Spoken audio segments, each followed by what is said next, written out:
שלום לכולם, כאן אדם. אני עכשיו אכין לכם סרטון איך להכין את הלוגו שהכנתי ופרסמתי פה בדאצ'ו. לאור הבקשה של המנהל הנחמד ביותר שלכם, דורנט, נראה לי אם אני אומר את זה לא נכון, אני מצטער.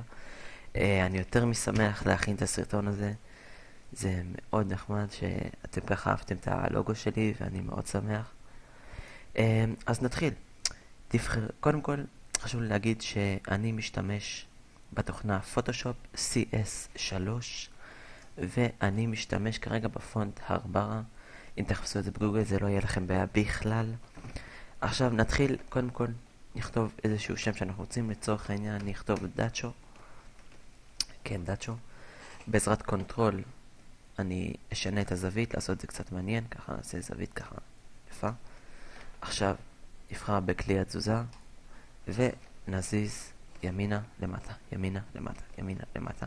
מה שאני בעצם עושה זה אני יוצר את התלת מימד שלנו עד לגודל הרצוי, משהו כמו 28 שכבות, 29 שכבות, יהיו פשוט נהדר.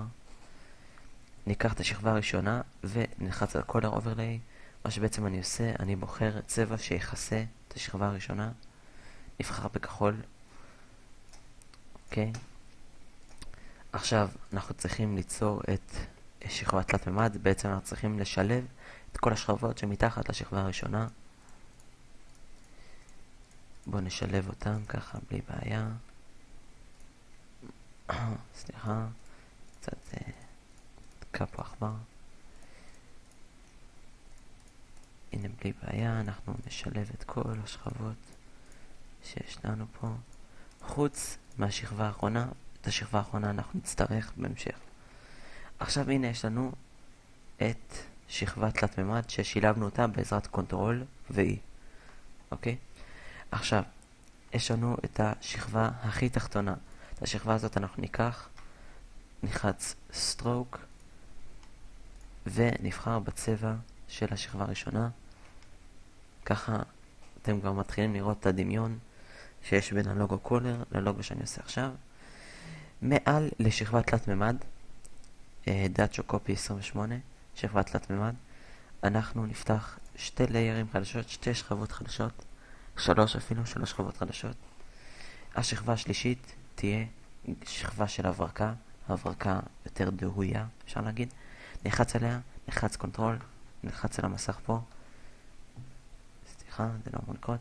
נלחץ עליה, נלחץ על קונטרול, נלחץ על המסך פה. והנה זה מסומן בקו מקווקו כזה. ניקח את כלי הפנטול ונתחיל ליצור את ההברקות שלנו. אוקיי? זה לא נכון. אני אוהב לעשות ככה הברקות משולשים.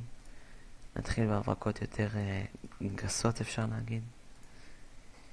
זה לא באמת הברקות שמשנות לנו, אין צורך להיות עדינים פה שתעשו ככה, אני יודע, משולש, איפה שאתם רוצים. תנסו אבל לחשוב שהמקור אור בא מכאן, וככה ההברקות באות לשם. תנסו להיות מאוד ריאליסטיים כשאתם בונים לוגויים.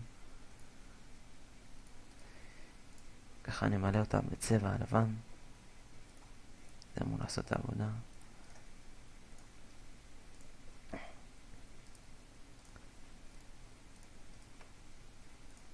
אתם יכולים כמובן להעביר קדימה אם אתם רואים את זה ביוטיוב בלי בעיה, אין פה שום דבר.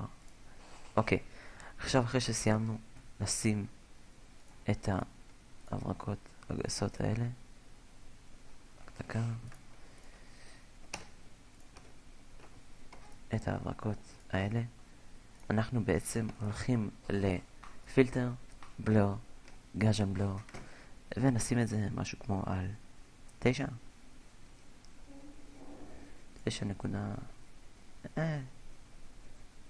9.1, ככה זה תהיה נחמד מאוד. לחץ אוקיי, לחץ אנטר להעיף את כל המשולשים האלה. עכשיו בואו ננמיך קצת האופסיטי, אני אומר נשים את זה ב-85 אופסיטי. זה בעצם מוריד את הבהירות, זה מוסיף לנו שקיפות ככה. ניקח את הלייר השני, שוב פעם זה מסומן על הדאצ'ו, שוב פעם פנטול, הפעם ההברקות יותר חדות, אם אפשר להגיד, כן, הברקות יותר חדות, ככה, שמים לב ממש חצים מדויקים כאלה, שיהיו, זה יוצא מאוד יפה בסופו של דבר. נראה לי הברקות זה החלק הכי מושקע, הכי מעניין, מה שעושה את הלוגו הכי יפה.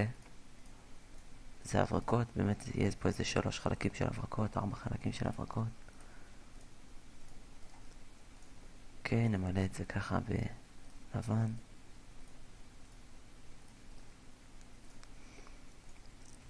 אוקיי, עכשיו שוב פעם נלך לפילטר, בלור, גאז'ן בלור, ונוריד את זה ל-3.6, ככה, חץ אוקיי, חץ סנטר, נעיף את זה. עכשיו, גם פה צריך להוריד קצת האופסיטי, בכל זאת לא להתחרפן. צריך להיות יפה ככה, עדין, אפשר להגיד. אוקיי, אני אוהב את זה. נשאיר את זה ככה לבינתיים. מה שכן, עכשיו ניקח את הלייר הראשון, שוב פעם מסומן לזה. הפעם ניקח את כלי המברשת על הצורה העיגולית הזאת שהיא דהויה בצדדים. נשנה לצבע השחור ונתחיל לסמן איפה שלדעתכם צריך להיות צל. לתהליך הזה קוראים הצללות, תהליך מאוד עדין, מאוד קל לפקשש בו. אז שימו לב. אוקיי.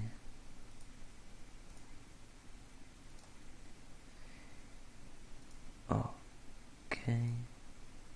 ככה איפה שאתם חושבים שזה מתאים. זה לא מדע מדויק בדיוק.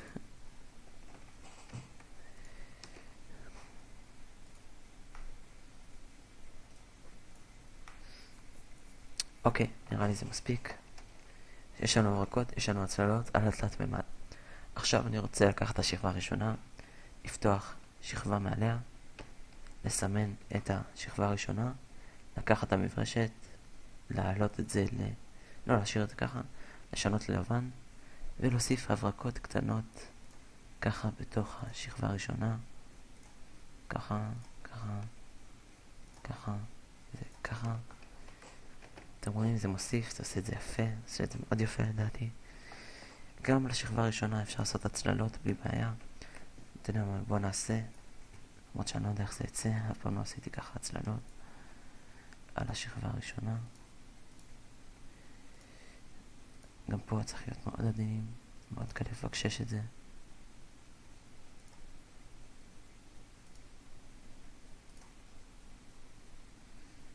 כן, אוקיי. בואו נוריד את האופסיטי של הצללות, כך שיהיו יותר עדינות כאלה. אוקיי, ככה זה יפה. עכשיו בואו נלך לשכבה האחרונה, זה שעשינו לסטרוק. לחץ מקש ימני על המקום הזה, ונעשה איפה? create layer. נוצרנו שכבה כזאת. נפתח שכבה מעליה, נסמן את הלייר הזה. שוב פעם, כלי מברשת, צבע לבן, ועושים הברקות על הסטרוק. לדעתי זה יוצא מאוד יפה, מאוד מוסיף ללוגו, מאוד מעלה את הרמה. זה לפי דעתי כמובן, אתם לא חייבים לעשות זה, אבל לדעתי זה כמעט הכרחי. נוריד את זה ל-88 opacity. מה עוד? רקע. מעל הברקגראונד נפתח עוד שכבה. השכבה הזאת תהווה לנו שכבת רקע. נבחר ברקע של שפריצים, כי אתם כנראה אהבתם את הרקע הזה. כמובן אתם יכולים לבחור בכל רקע שתרצו, שיהיה מתאים, שיהיה זורם, שיהיה יפה. אוקיי, ניקח את השפריץ קודם כל, השפריץ הראשון. ניקח אותו או בצבע כחול או בצבע ירוק, אין לכם פה הרבה אפשרויות, אתם חייבים שזה יהיה יפה, שזה יזרום לך. אוקיי, הנה פה שפריץ אחד. נעשה ככה עוד כמה שפריצים שיהיה מעניין. אבל בואו ננסה גם לשלב בין הכחול והירוק. אל תשכחו, עשינו פה לוגו של 2 צבעים. הנה, שפריץ כחול. בואו נעשה עוד שפריץ כחול ככה כאן.